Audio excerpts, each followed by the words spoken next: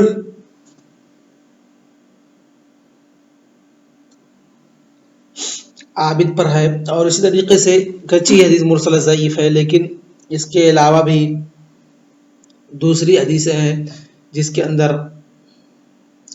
اللہ کے رسول صلی اللہ علیہ وسلم نے فرمایا فضل العالم علی العابد کفضل القمر لیلۃ البدر علی سائر الکواکب، کہ ایسے ہی ہے جیسے کہ چاند کی فضیلت جب وہ چاند 14ویں کا چاند ہوتا ہے کس قدر چمک دمک اور روشن والا ہوتا ہے، اور اس کی فضیلت تمام ستاروں پر ہوتی ہے. تو ایسے ہی ہے. وعن علی رضی اللہ تعالی عنہ قال قال رسول اللہ صلی اللہ علیہ وسلم نعم الرجل الفقيه في الدين ان احتیج الیہ نفع وان استغنی عنہ اغنى نفسه رواہ رزین. کہ اللہ کے رسول صلی اللہ علیہ وسلم نے فرمایا کتنا ہی بہتر آدمی ہے. نعم الرجل افعال من فعل مد میں سے ہے، من فعل مد میں سے ہے. نعم الرجل الفقیہ، وہ فقیہ آدمی جو جس کے پاس قرآن و حدیث کی فقہ ہے، قرآن و حدیث کی سمجھ ہے، علم شریعت کی سمجھ ہے. نعم الرجل الفقیہ فی الدین، دین کے اندر ان احتیج الیہ نفع، اگر لوگ اس کی طرف محتاج ہوتے ہیں، لوگ اس کی طرف جاتے ہیں، لوگوں کو اس کے علم کی ضرورت پڑتی ہے، اگر کوئی مسئلہ درپیش آ گیا، کوئی فتویٰ پوچھنا ہے تو لوگ اس کی طرف کیا ہوتے ہیں؟ متوجہ ہوتے ہیں. اور تو کیا ہوتا ہے بندہ نفع، ان لوگوں کو فائدہ پہنچاتا ہے، یعنی ان کے سوال کا جواب دیتا ہے، ان کی گائیڈنگ کرتا ہے، ان کو صراط مستقیم کی طرف رہنمائی کرتا ہے. وَإِنِ اسْتَغْنَىٰ عَنْهُ، اگر لوگ اس سے بے نیاز ہو گئے تو کیا کہتے ہیں؟ اغنى نفسه، اپنے نفس کا فائدہ پہنچاتا ہے. یعنی قرآن و حدیث کی جو تعلیم حاصل کیا ہے اس کے مطابق قرآن کی تلاوت کرنا، حدیثوں کو یاد کرنا، دعا کرنا، استغفار کرنا، اذکار کرنا، تمام سارے اعمال کرنا جو کیا ہے وہ اپنے نفس کو فائدہ پہنچاتا ہے اور اپنے کیا نام ہے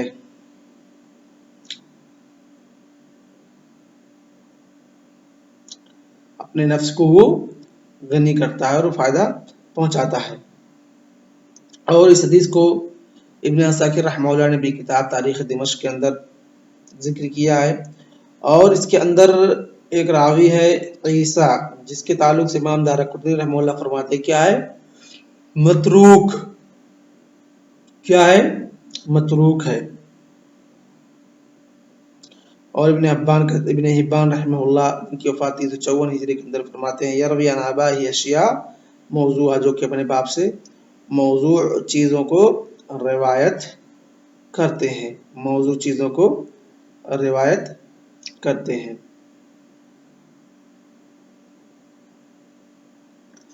وعن اکرمہ ان ابن عباس قال حدث الناس كل جمعة مرة فإن أبيت فمرتين فإن أكثرت فثلاث مرات ولا تمل الناس هذا القرآن ولا ألفينك تأتي القوم وهم في حديث من حديثهم فتقص عليهم فتقطع عليهم حديثهم فتملهم ولكن أنصت فإذا أمروك فحدثهم وهم يشتهونه وانظر السجع من الدواء فاجتنبه فإني عهدت رسول اللہ صلی اللہ علیہ وسلم وأصحابه لا يفعلون ذلك. رواہ البخاری. اکرمہ جو کہ مولا ابن عباس رضی اللہ تعالی عنہ میں فرماتے ہیں کہ کہتے ہیں کہ حدث الناس كل جمعة، جمعہ سے مراد کیا ہے یہاں؟ اسبوع ہے. کہتے ہیں ان ابن عباس قال حدث الناس، کہ لوگوں سے بیان کرتے تھے، لوگوں کو یعظ الناس وینصحهم، کہ ان لوگوں کو وعظ و نصیحت کرتے تھے، ان لوگوں کو دین کی دعوت دیتے تھے، دین کی باتیں بتاتے تھے، فضائل اعمال اور وعد و وعید کی باتیں سکھاتے تھے. کب؟ کل جمعۃ مرہ، ہر اسبوع میں ایک مرتبہ. فإن أبيت فمرتين، اگر وہ اس پر